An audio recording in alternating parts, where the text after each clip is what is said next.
De nueva cuenta estamos en el Museo Egipcio del Cairo, pero en esta ocasión la sala a visitar es la del gran rey Tutankamón. Sin embargo, antes de llegar a esa sala tan especial, nos encontramos con algunos de los tesoros más famosos del rey Tutankamón, como por ejemplo esta capilla dorada que contiene los 4 vasos canopes con las vísceras que se extrajeron del cuerpo del faraón durante su proceso de momificación. La capilla está protegida en cada uno de sus lados por una diosa, y esas divinidades son Isis, Neftis, Selkit y Neit. De hecho, hay quien considera que las 4 son advocaciones de Isis, la diosa de los 1000 nombres. Luego nos encontramos con el célebre trono de madera dorada. En su respaldo podemos ver una escena del periodo de la Marna, donde se ve a la reina aplicando ungüentos en su esposo. Y esta imagen del trono es súper importante porque nos muestra cómo, a pesar de que con Tutankamón se regresó al politeísmo, nos podemos dar cuenta de que el rey aún adoraba al dios Atón, el disco solar, divinidad única a la que le rendía culto su padre Akenatón. Mientras que en el reverso se pueden apreciar los nombres de Tutankamón y de su media hermana y esposa Ankesenamón. Y aprovechando que estamos hablando de sus nombres, se dice comúnmente que Tutankamón significa la imagen viviente de Amón. Sin embargo, el venerable maestro Samael Aun-Geor nos dice que su nombre se puede descomponer de la siguiente manera, donde Tot representa al dios egipcio de la sabiduría, es el Hermes Trismegisto griego, el Mercurio romano. Ankh viene siendo la cruz ansada o ansata,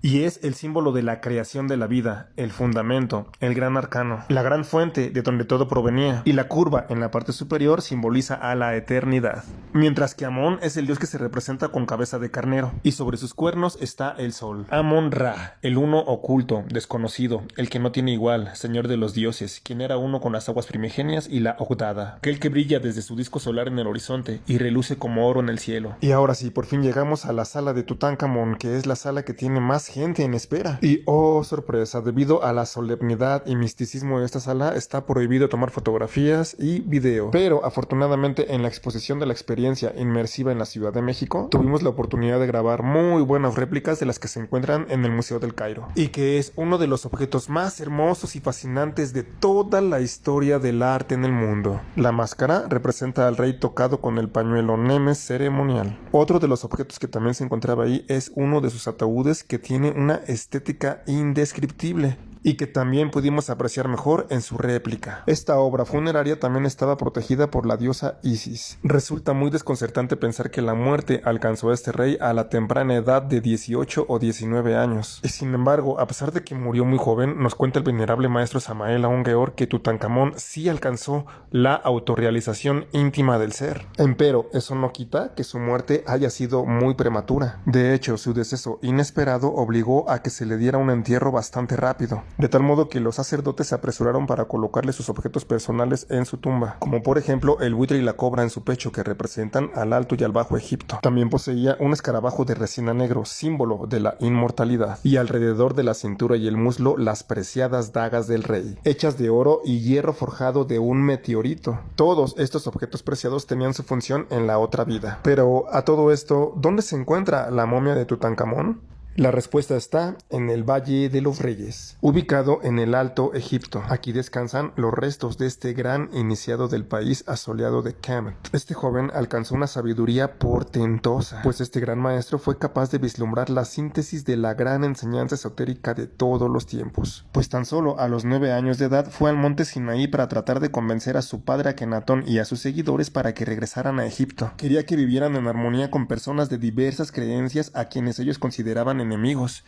los enemigos del monoteísmo, según Akenatón. Pero esto es claro que no hubiera sido posible sin la asesoría de su tío Ay, a quien podemos ver en el mural realizando el ritual de la apertura de la boca a Tutankamón. El mensaje del rey Tot era la reconciliación, el perdón, la tolerancia, pero sobre todo la síntesis, ya que como bien dice el venerable maestro Samael, el monoteísmo siempre conduce al antropomorfismo, originando por reacción al ateísmo materialista. Por eso resulta más sensato hablar de politeísmo, de los principios inteligentes de la naturaleza, pero sin abusar del politeísmo, sin excederse, porque si no, esto conduce nuevamente por reacción al monoteísmo. De esta manera se justifica la existencia de los néters o dioses, de las jerarquías divinales que siempre van a estar al servicio del Dios primordial y principio único. Al menos esa era la ciencia sagrada y esotérica de una pequeña minoría de iniciados de los santuarios egipcios, y que el gran Tutankamón conoció a la perfección. Bajo esta perspectiva, Tutankamón no murió, sino trascendió a los cielos infinitos. Y esto no hubiera sido posible sin la ayuda de su esposa Ankhesenamón. Ella llegó a ser la heredera del trono, pues la línea de descendencia real era a través de la hija mayor. El que se casara con ella sería faraón, porque la hija mayor de Akenatón y Nefertiti se casó con Semenkare,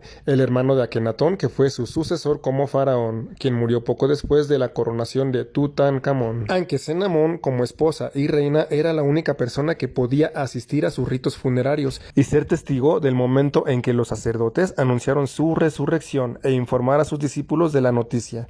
Se le muestra haciendo todo esto en la tumba de Tutankamón. Después de la muerte de Tutankamón, su tío Ay tomó por esposa a la joven viuda, que también era su nieta. Esto en un intento para salvar a la dinastía número 18, y dispuso todo para que se diese un heredero al trono sin tardar demasiado. Pero fracasó el intento, y el general Horemheb, que representaba a las clases dominantes, apareció de pronto y le quitó el puesto. Se impuso con el apoyo del clero y de sus compañeros militares y se casó también con la desdichada Ankhesenamón. La reina murió al poco tiempo sin dar fruto su vientre, y al abandonar este mundo la reina Ankhesenamón, llegó también a su fin la dinastía número 18 de manera por demás trágica. En cuanto al tío Ay, jamás tuvo oportunidad de ocupar la tumba que con tanto esmero había preparado desde sus años de bonanza, y tuvo que salir de Egipto para salvar la vida. Muchos piensan que huyó hacia el Jordán, pues recordemos que algunos lo relacionan con Efraín, el hijo de José el Soñador, y que fue un pilar muy importante para la religión de los judíos. Hasta la fecha no se sabe si Tutankamón murió a causa de una enfermedad o fue un asesinato. Dentro de las vendas encontraron 21 amuletos, y en el brazo izquierdo tenía 6 brazaletes y 7 en el derecho, lo que daba un total de 13, número mágico para los egipcios y muchos pueblos orientales, igual que el 7. El doctor Connolly estaba muy ocupado estudiando el grupo sanguíneo de Tutankamón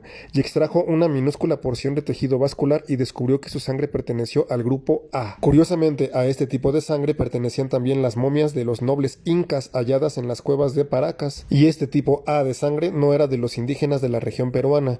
Los estudios realizados en estas momias demostraron que pertenecían a la raza escandinava de raza alargada y cabellos rubios, tal como la abuela de Tutankamón, Chuyu, quien también tenía cabellos rubios. Concluimos que hablar del rey Tot es hablar de algo muy sagrado, y a consecuencia de esto vienen las maldiciones de los faraones para aquellos que osasen profanar la tumba de estos grandes iniciados. Cuando Howard Carter encontró la tumba de Tutankamón, halló una tablilla de arcilla que decía así: la muerte abatirá sobre aquel que interrumpa el sueño del faraón. También encontraron Carter y sus colaboradores una figura mágica en cuyo dorso estaba grabado el siguiente texto: soy aquel que ahuyenta a los ladrones de tumbas, el que protege a Tutankamón. Luego entonces la maldición faraónica no tardaría en cumplirse, y muy pronto morirían varias personas del grupo que entró en la tumba. La primera víctima fue Lord Carnarvon, que comenzó con fuertes escalofríos y con mucha fiebre, y cuando estuvo a punto de morir, exclamó: escuche tu llamado, y mencionó varias veces el nombre de Tutankamón, para después desplomarse sin vida. La segunda víctima fue el norteamericano Arthur Mace, quien comenzó a quejarse de una sensación de fatiga y de un fuerte dolor en el pecho. Perdió el conocimiento y murió sin recobrarlo. Tocó el turno de Joel Gulf, quien tuvo el valor de demostrar que no le temía a los faraones. Entró en la tumba y de regreso a Londres, donde residía, enfermó en el barco con fiebre altísima y, como era de esperarse, no llegó vivo a Inglaterra. Después siguió Archibaldo Douglas, quien estuvo en contacto con la momia del rey, y al terminar varias radiografías se sintió débil. Tiempo después pereció. Durante los siguientes 4 años, el número de víctimas alcanzó la cifra escandalosa de 22, el número de arcanos mayores del tarot egipcio.